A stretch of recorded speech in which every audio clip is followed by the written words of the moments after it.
Subbab D, latihan soal. Soal nomor 1, masyarakat terbentuk karena adanya kebutuhan dasar yang harus dipenuhi untuk keberlangsungan hidup manusia. Berikut ini adalah kebutuhan-kebutuhan dasar tersebut kecuali A. Produksi, B. Konsumsi, C. Reproduksi, D. Rekreasi, dan E. Interaksi. Yang ditanyakan dalam soal ini adalah kebutuhan-kebutuhan dasar manusia.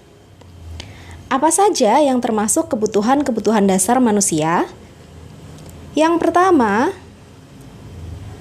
manusia membutuhkan adanya hubungan, baik secara sosial maupun biologis. Yang kedua, terkait dengan pemenuhan kebutuhan ekonomi. Ada produksi, kemudian ada juga konsumsi. Ini merupakan kebutuhan-kebutuhan dasarnya manusia. Yang lain, ada lagi kepercayaan atau keyakinan. Karena dalam hidup manusia itu butuh pedoman, butuh tujuan.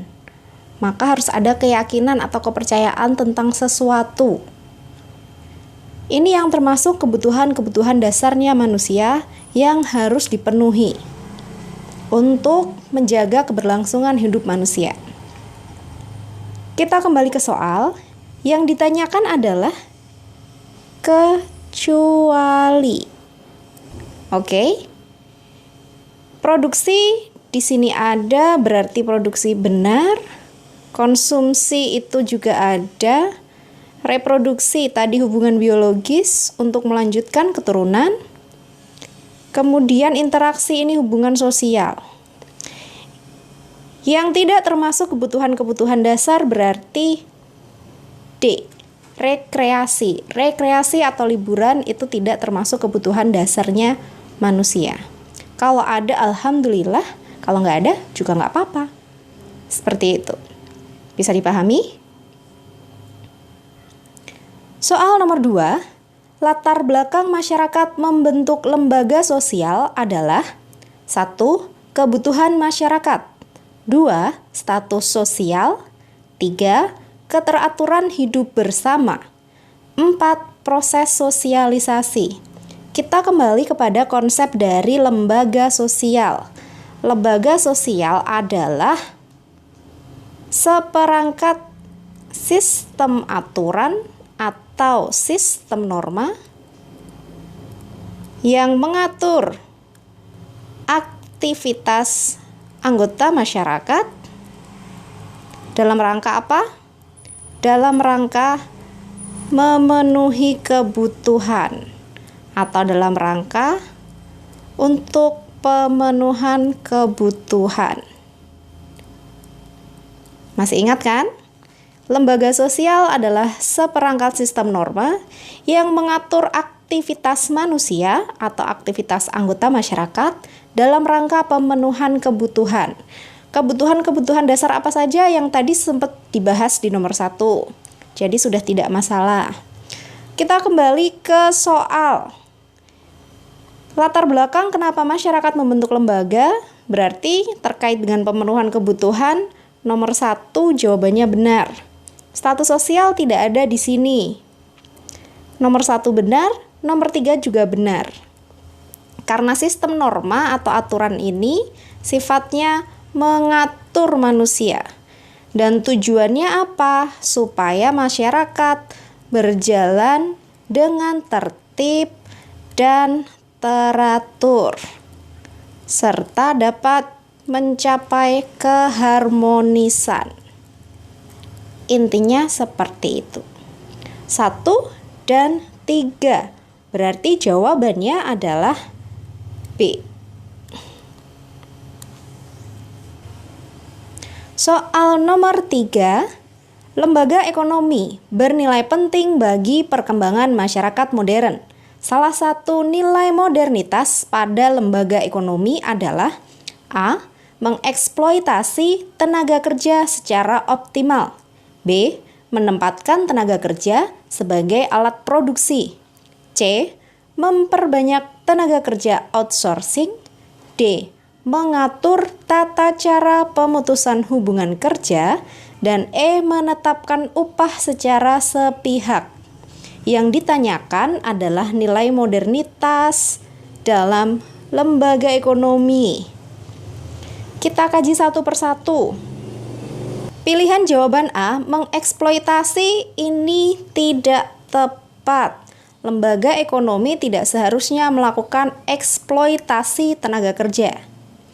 Yang kedua, menempatkan tenaga kerja sebagai alat produksi. Apakah ini tepat? Ini juga tidak tepat. Yang ketiga, memperbanyak tenaga kerja outsourcing. Ini juga tidak tepat. Apa itu outsourcing? Outsourcing itu biasanya nanti sistemnya ada satu perusahaan outsourcing ini biasanya mereka melakukan rekrutmen tenaga kerja seperti itu, yang kemudian tenaga kerja ini nanti akan ditempatkan di perusahaan-perusahaan yang bekerja sama dengan perusahaan outsourcing ini. Nah, ketika nanti tenaga kerja mendapatkan gaji dari perusahaan yang bekerja sama dengan perusahaan outsourcing ini, maka gajinya akan dipotong. Nah, potongan gaji ini kemudian menjadi jasa atau pemasukan bagi perusahaan outsourcing tadi. Itu yang namanya perusahaan outsourcing. Mengatur tata cara pemutusan hubungan kerja atau PHK. Ini loh yang paling tepat. Yang dia menetapkan upah secara sepihak itu juga tidak tepat. Sebenarnya inti dari pertanyaan ini tuh yang ditanyakan adalah fungsi dari lembaga ekonomi. Intinya tuh itu. Karena yang namanya lembaga ekonomi menetapkan seluruh aturan, seluruh peraturan yang mengatur berjalannya proses perekonomian. Jadi ada mengatur tata cara PHK, kemudian mengatur tata cara pengupahan yang tidak dilakukan secara sepihak tentunya, kemudian pedoman untuk mendapatkan bahan pangan. Itu semua termasuk fungsi dari lembaga ekonomi. Soal nomor 4, dalam kehidupan sehari-hari, manusia membutuhkan pranata agama karena pranata agama itu mempunyai fungsi 1. Sebagai pedoman dalam kehidupan manusia. 2. Memberikan identitas seseorang dalam masyarakat. 3. Mempersatukan masyarakat majemuk. Dan 4. Mencegah terjadinya pelanggaran norma. Pranata itu sama dengan lembaga. Yang ditanyakan adalah pranata agama ya. Berarti sama dengan lembaga agama. Bisa disebut pranata, lembaga, ataupun institusi. Itu istilahnya sama saja. Oke? Yang ditanyakan, manusia kenapa sih membutuhkan lembaga agama? Karena fungsi dari lembaga agama itu apa? Masih ingat fungsi dari lembaga agama? Yang ditanyakan di sini tidak ada manifest atau latennya ya. Jadi fungsi secara keseluruhan. Masih ingat? Yang pertama, lembaga agama itu merupakan pedoman, berarti nomor 1 benar. Pedoman hidup bagi kehidupan manusia. Yang kedua, memberikan identitas seseorang di dalam masyarakat. Ini juga benar. Yang ketiga, mempersatukan masyarakat majemuk. Itu juga benar. Dan yang keempat adalah mencegah terjadinya pelanggaran norma. Ini juga benar. Karena agama merupakan pedoman tentang yang benar atau salah. Pedoman tentang kebenaran. Apa yang benar, apa yang salah, apa yang boleh, apa yang tidak. Itu semua termasuk fungsi dari lembaga agama. Selain ini, fungsi yang lain dari lembaga agama. Ada pedoman keyakinan. Iya, pedoman keyakinan. Selain ini, lembaga agama juga mengatur tata cara hubungan manusia dengan Tuhannya. Mengatur tata cara hubungan manusia dengan Tuhan. Nah, ini termasuk yang fungsi manifest ya. Kemudian yang fungsi latennya, apakah masih ingat? Fungsi latennya yang pertama, mengajarkan atau menanamkan dogma atau doktrin agama. Jadi kemudian teman-teman yang mungkin punya paham agama secara radikal itu efek dari penanaman dogma. Ada juga yang menjadikan agama sebagai alasan untuk berkonflik. Sudah pernah dengar mungkin alasan-alasan seperti ini? Itu salah satu fungsi laten dari lembaga agama. Karena 1, 2, 3, dan 4 itu benar, berarti jawabannya adalah E. Soal nomor 5. Manusia lanjut usia atau manula lebih senang berada di tengah keluarga daripada di panti werda. Dalam hal ini, keluarga menjalankan fungsi 1. Membagi warisan 2. Berbagi kasih sayang 3. Menjalankan aktivitas ekonomi dan 4. Perlindungan fisik. Manusia lanjut usia seperti nenek, kakek, seperti itu. Panti werda adalah panti jompo untuk nenek, untuk kakek, seperti itu. Kenapa kemudian manula itu lebih senang berada di tengah-tengah keluarga? Karena keluarga itu menjalankan fungsi membagi warisan? Tidak tepat. Berbagi kasih sayang? Iya. Menjalankan aktivitas ekonomi? Juga bukan. Perlindungan fisik? Iya. Berbagi kasih sayang istilahnya adalah fungsi afeksi. Kemudian perlindungan fisik itu adalah fungsi proteksi. Nah, fungsi lembaga keluarga yang lain, fungsi manifest ya yang kita bahas. Fungsi manifest dari lembaga keluarga yang lain. Yang pertama, bahwa keluarga menjalankan fungsi reproduksi atau melanjutkan keturunan. Yang kedua, tadi afeksi sudah ada di situ. Yang ketiga, ada fungsi proteksi atau perlindungan. Selain itu, keluarga juga menjalankan fungsi ekonomi. Ada juga fungsi sosialisasi atau pembentukan kepribadian.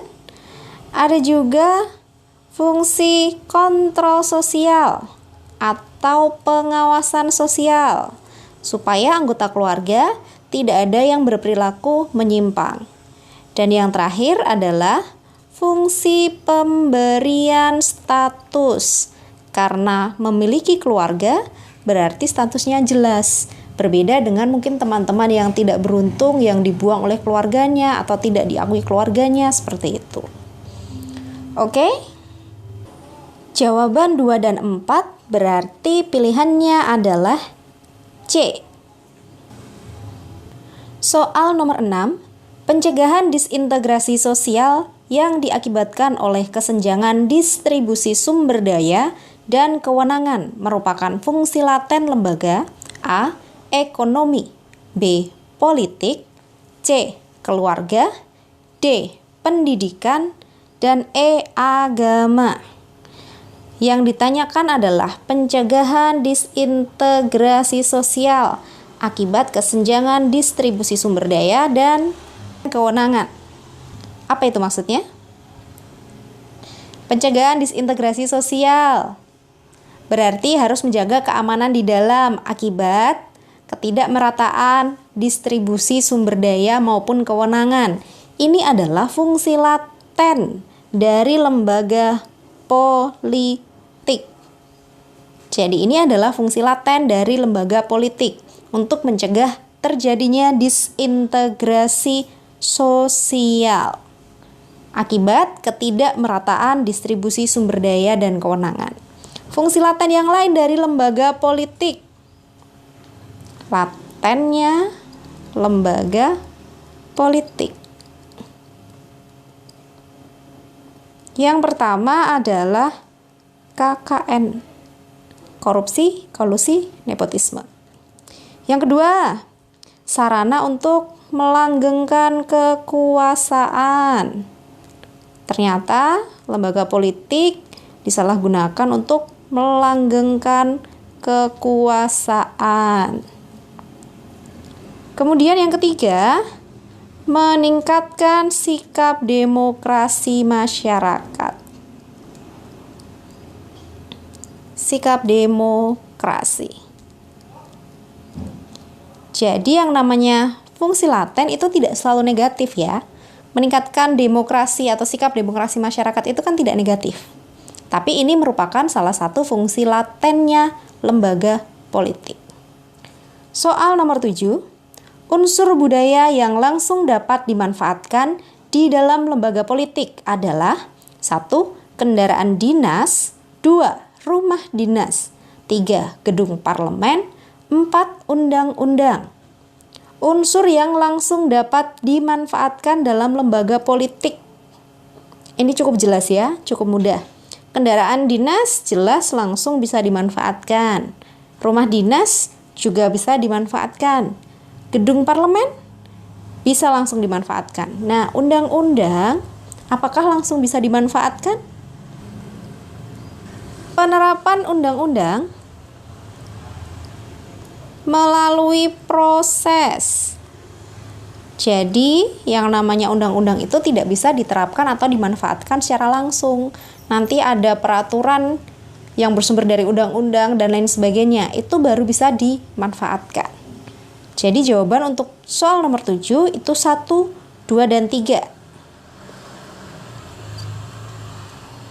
Pilihannya adalah A. Soal nomor 8, yang tergolong ciri pokok lembaga sosial adalah 1. Terdiri atas perintah, larangan, dan sanksi. 2. Mempunyai tujuan untuk memenuhi kebutuhan masyarakat. 3. Norma yang hidup atau berlaku secara nyata dalam masyarakat. Dan 4. Membedakan hak dan kewajiban individu anggota masyarakat. Yang ditanyakan adalah ciri dari lembaga sosial. Ciri lembaga sosial yang pertama, apakah masih ingat? Ciri-ciri lembaga sosial.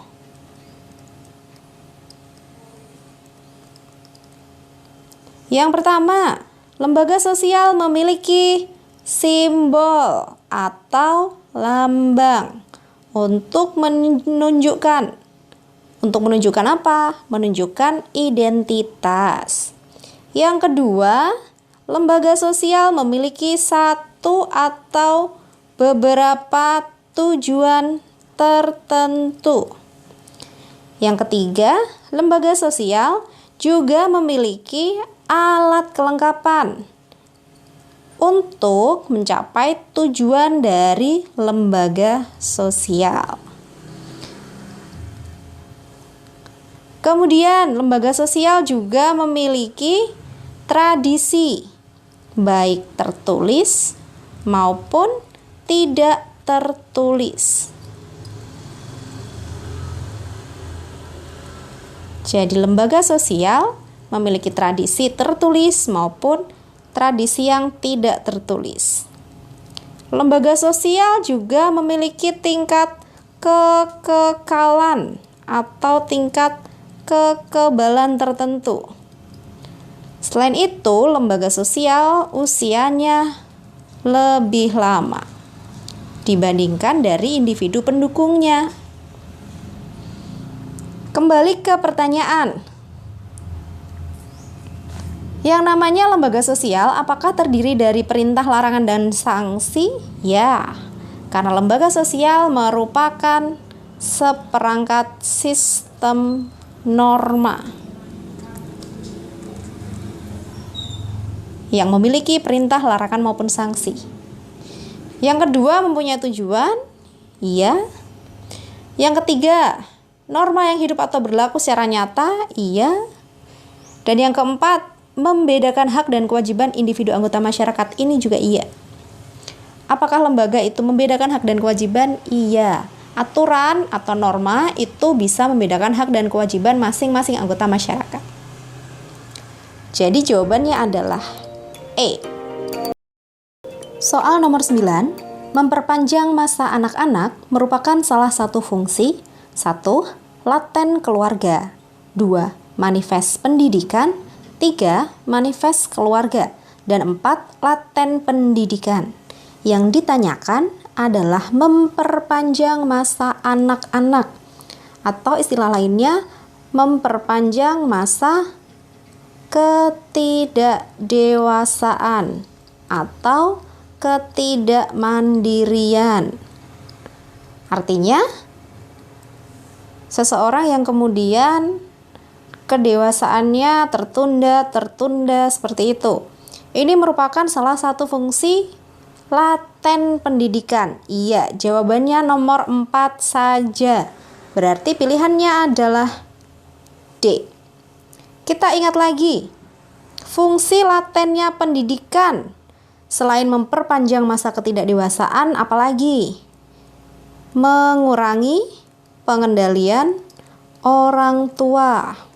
Ternyata lembaga pendidikan punya fungsi laten mengurangi pengendalian orang tua. Karena ketika siswa di sekolah, orang tua tidak tahu perilaku siswa itu seperti apa. Apakah dia baik atau nakal, patuh tidak dengan gurunya, seperti itu. Yang kedua, menyediakan sarana pembangkangan. Karena dari lembaga pendidikan juga, siswa itu dilatih untuk bersikap kritis. Bahkan kemudian sampai mengorganisasikan diri, melakukan demo, dan lain sebagainya. Nah, itu termasuk salah satu fungsi latennya pendidikan, yaitu menyediakan sarana pembangkangan. Yang ketiga, ternyata lembaga pendidikan juga turut mempertahankan sistem kelas sosial. Ternyata lembaga pendidikan mempertahankan sistem kelas sosial. Ya, mungkin teman-teman tahu ada beberapa sekolah yang elit, sehingga kemudian biayanya tinggi misalnya. Atau ada juga yang kemudian kalau di sekolah bergaulnya dengan orang-orang yang dianggap ekonominya selevel. Anak orang kaya bergaul dengan anak orang kaya. Anak orang kurang mampu kemudian bergaulnya juga anak dari orang tua yang kurang mampu misalnya. Nah, itu dianggap sebagai mempertahankan sistem kelas sosial. Bisa dipahami ya? Soal nomor 10, seorang nelayan setelah menangkap ikan, dia juga langsung menjual hasil tangkapannya di pasar. Kegiatan ekonomi nelayan tersebut termasuk telah melaksanakan 2 fungsi sekaligus, yaitu 1. Industri, 2. Pemasaran, 3. Konsumsi, dan 4. Produksi. Ketika nelayan menangkap ikan berarti dia melakukan kegiatan produksi. Dia menghasilkan barang. Itu berarti termasuk kegiatan produksi. Nah, menjual hasil tangkapan ini merupakan kegiatan distribusi. Berarti sudah bisa langsung terjawab. 2 fungsi yang ditanyakan adalah 4 itu produksi dan ya pemasaran. Pemasaran dengan distribusi sama ya. Ketika nanti dalam soal ditambah ternyata sebagian hasil tangkapan dikonsumsi sendiri atau dimakan sendiri bersama dengan keluarga. Berarti ini sudah merupakan kegiatan konsumsi. tetapi dalam soal tidak ada, jadi tidak masalah. Jawaban 2 dan 4 pilihannya adalah C. Soal nomor 11, faktor yang mendorong masyarakat membentuk lembaga keluarga adalah 1. Pengaturan kebutuhan biologis, 2. Kebutuhan acara adat, 3. Kebutuhan akan kawan hidup, dan 4. Pengaturan kelahiran anak. Yang ditanyakan adalah lembaga keluarga. Kenapa kemudian masyarakat membentuk lembaga keluarga? Yang pasti adalah masalah pengaturan reproduksi atau kebutuhan biologis. Nomor 1 benar. Rumusnya kalau nomor 1 benar, nomor 3 juga pasti benar. 1 dan 3 sudah benar. Kita cek nomor 2 bagaimana? Kebutuhan acara adat. Ini bukan merupakan alasan atau faktor yang mendorong masyarakat untuk membentuk lembaga keluarga. Nomor 2 sudah jelas salah. Nomor 4 ini juga tidak mungkin. Jawaban 1 dan 3 pilihannya adalah B. Soal nomor 12. Menurut Suryono Sukanto, fungsi lembaga sosial bagi masyarakat adalah sebagai 1. Pedoman perilaku masyarakat, 2. Penjaga keutuhan masyarakat, 3. Pegangan untuk kontrol sosial, dan 4. Aturan hukum masyarakat.